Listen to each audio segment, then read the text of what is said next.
Caríssimos, caríssimos, cara, faz tempo. René de Paula Júnior falando, dessa vez sem tripé.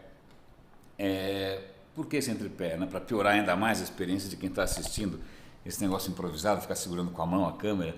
Mas é o seguinte, na verdade é uma certa ansiedade, é uma certa aflição para compartilhar com vocês. Acho que é uma coisa que eu venho gestando, né? Venho aí grávido dessa coisa faz tempo.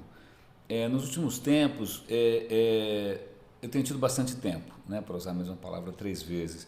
Eu ainda estou nessa fase de recolocação profissional, então tenho aproveitado para fazer uma coisa que sempre foi muito importante para mim, que é ler. Eu tenho lido bastante, tenho consumido bastante coisa, mas por 2 caminhos. Primeiro, ler ficção, ler por prazer, e segundo, também ler não ficção, inclusive para compensar o fato de eu ser um filho da ditadura militar e não ter tido a educação que talvez a minha geração merecesse ter, né? Então hoje eu corro atrás de compensar isso, estudando e catando coisas por aí que compensem um pouco a minha formação um pouco vira-lata, né? Mas aí hoje, cara, eu li um pouco de tudo, ouvi um pouco de tudo. Eu estava ouvindo agora de manhã um podcast sobre Vitrúvios, depois um outro programa sobre Turing, um livro sobre Proust, outro sobre Sêneca, uma salada infernal. E eu pensando, puxa, essas coisas será que estão se costurando na minha cabeça? Será que não estão? E aí finalmente eu acabei de ver um vídeo sensacional do Tyson. O Tyson é um cara que ele apresenta bastante programa científico na Discovery. Se eu não me engano, ele é responsável pelo Museu de Ciência lá de Nova York. E é um discurso que ele faz no Senado americano, no Congresso americano, com relação à NASA, com relação aos cortes de orçamento na NASA. Mas o que é mais bacana dessa história é que ele fala o seguinte: nós estamos parando de sonhar. A gente parou de sonhar, a gente parou de se apaixonar pelo futuro, né? E a hora que ele vai falar de custos, ele fala uma coisa interessante. Ele falou: quanto custa para você, ou quanto vale para você, ou quanto está disposto a pagar pelo universo, que foi o que a NASA trouxe aí no colo de todo mundo, e não só o horizonte que isso abriu, mas a valorização dos cientistas, a valorização dos engenheiros, dos astronautas, né? A minha geração sonhou muito com isso. Quando a gente era moleque, a gente falava: olha, você é tão inteligente que você devia ir para a NASA. Era um sinal era um cumprimento na época. Hoje não sei se faz muito sentido. Por que eu estou contando essa história? Normalmente, quando eu gravo esses videocasts aqui, eu tenho sempre um certo tipo de audiência na cabeça, porque na verdade eu estou falando para uma câmera e eu não sei exatamente quem vai estar me escutando depois. Então eu fico pensando, eu estou falando com um profissional de mercado, eu estou falando com um estudante, será que eu estou falando com um executivo? Eu nunca sei. Nesse caso, eu quero imaginar que eu estou falando basicamente para quem está no começo da carreira, e também eu adoraria estar sendo ouvido nesse momento por clientes.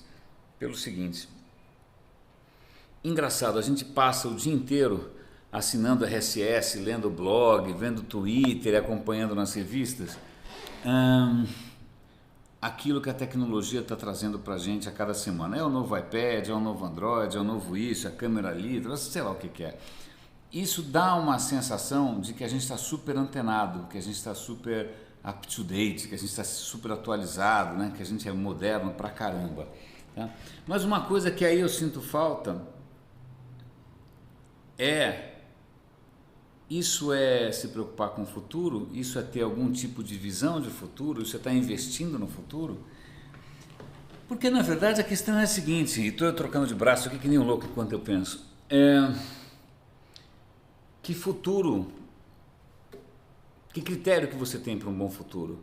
Né? A gente já teve N ideologias, né, sobre os futuros mais bizarros. Na verdade, isso que a Guerra Fria foi um choque de visões de futuro, né? A gente já teve N ideologias, religiões, cada uma com uma visão de futuro um pouco diferente. Eu acho que de alguma maneira isso um pouco se diluiu, talvez pelo triunfo da sociedade de consumo ou da mídia de massa, eu não sei exatamente o que. Mas a questão eu fico até para você pensar até que ponto você é tão moderninho assim, até que ponto você cliente é tão moderno porque você fez um aplicativo para iPad, porque até que ponto você cliente é tão moderno porque você abriu um canal no Twitter. A questão é, meu caro, bom, em primeiro lugar, grande parte do que a gente está considerando moderno no Brasil, a gente está correndo atrás do próprio rabo, a gente está, na verdade, correndo atrás do prejuízo, né? Porque a gente quando a gente percebe o que está sendo feito por aqui, o que está sendo discutido por aqui, isso já está relativamente defasado. A gente está como se a gente estivesse preso na questão do pré-sal, quando o mundo inteiro está indo para energia solar, né? A gente está um pouco patinando nessa questão.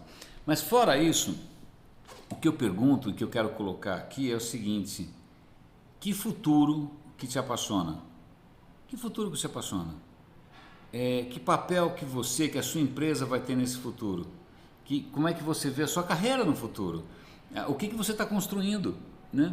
Isso é uma coisa curiosa, porque agora no caminho para casa eu estava ouvindo um programa sobre Vitruvius, que é um arquiteto romano, 2000 anos atrás, deixou um tratado de arquitetura, praticamente das poucas coisas que sobrou de civilizações antigas, né, nesse terreno. E uma coisa que ele coloca e que na verdade influenciou bastante, olha como as coisas são, influenciou bastante o Renascimento, 1500 anos depois, é uma certa noção, né, de que aquele que constrói, né, não só constrói casas, mas constrói pontes, constrói cidades, etc. e tal, esse cara tem que ter uma formação abrangente. Esse cara não pode ser só um técnico, esse cara não pode ser um bitolado, esse cara, o arquiteto vitruviano, é um cara que tem que entender de história, de legislação, de arte, de materiais, de técnica, de tudo.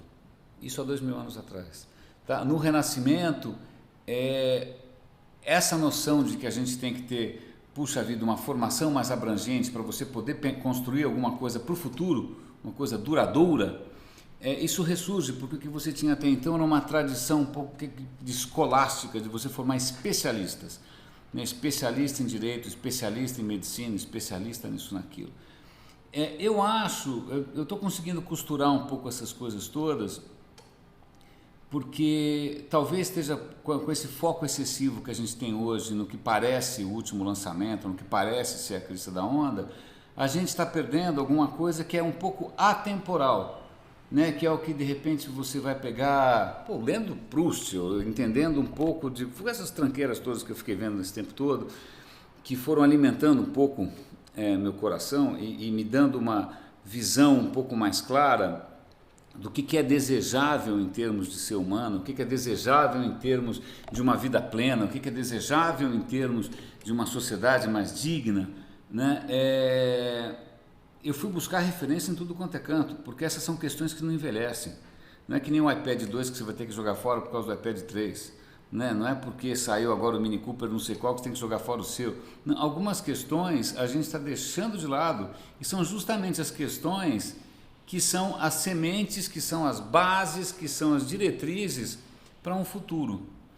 Eu me pergunto, todo dia eu leio aí o jornal, não sei se você ainda tem esse hábito, eu vejo para onde a gente está indo, né? Quem está efetivamente se preocupando com o futuro, quem efetivamente tem um projeto nacional consistente, quem efetivamente tem um projeto de educação consistente, quem efetivamente tem uma startup ou uma empresa ou uma ideia que não seja só para vender para o Google e fazer dinheiro, fazer um IPO e fazer dinheiro e sumir do mapa, né? Esse vídeo do nosso amigo Tyson, que eu vi agora, que está ali no YouTube, eu acho que costurou todas as inquietações que eu tinha até agora e pelo menos está me permitindo colocar, espero que de uma maneira que, pelo amor de Deus, te tire da zona de conforto, pelo amor dos meus netinhos, que eu não tenho nenhum, mas tudo bem, te faça pensar nos seus netinhos, né? Te faça pensar, de novo, você na empresa, né? Ao invés de, se eu perguntar para você na sua empresa, está legal, você é o banco, não sei do que lá, você é a telefone, não sei do que lá, que futuro que você está achando que é legal? O que é para você uma visão de futuro? O que é uma visão decente de sociedade? O que é uma visão decente de justiça, de igualdade? Porque não tem uma só, né? A gente não pode partir do senso comum de achar que todo mundo está em acordo com relação ao que é desejável. Eu tenho visto muito, e cai no meu colo direto isso, muita juventude, muita moçada nova, que não sabe aonde colocar mais a sua esperança, não sabe onde colocar mais a sua fé, não sabe onde colocar mais o seu tesão, e tesão, não só, o outro tesão ele sabe muito bem o que faz, mas o tesão de alma mesmo, não sabe onde colocar, e aí, olha, eu quero fazer um projeto para melhorar o mundo. Eu falei, então tá bom, o que é um mundo melhor para você? O cara não sabe responder. Por quê? Porque ele não tem referência, porque ele não parou para pensar. Né? Ele nunca se tocou que essa questão vem atravessando as mentes mais brilhantes faz muito tempo. Então fica aqui essa colocação, fica aqui esse alerta, esse legado aqui. Se cair um meteoro na minha cabeça agora, pelo menos eu consegui publicar isso, que é o seguinte, na boa, que futuro que você está construindo? Né? Com base em quê? Né? Com que fundamento? Com que valores? Né? Isso é, se você estiver construindo alguma coisa, se você não estiver fazendo só espuma, se não estiver pensando só no final do quarter, do quartil, nos números, na entrega, da meta, da PQP. Né? Se você está construindo alguma coisa e deveria estar, porque o que não falta aí é oportunidade, problema né? e gente precisando da nossa ajuda, você está construindo inspirado em quê? Que não seja só no discursinho de marqueteiros, na publicidade, nas agências de assessoria de imprensa, no PR, nos lançamentos de iPad. O mundo vai muito além disso. Ou então nem vai, né? Capaz que não vá para lugar nenhum se a gente continuar assim. Era isso, eu tenho agora que sair voando para um compromisso. Espero ter, pelo amor de Deus, plantado alguma inquietação no teu peito aí. René de Paula Júnior falando, grande abraço.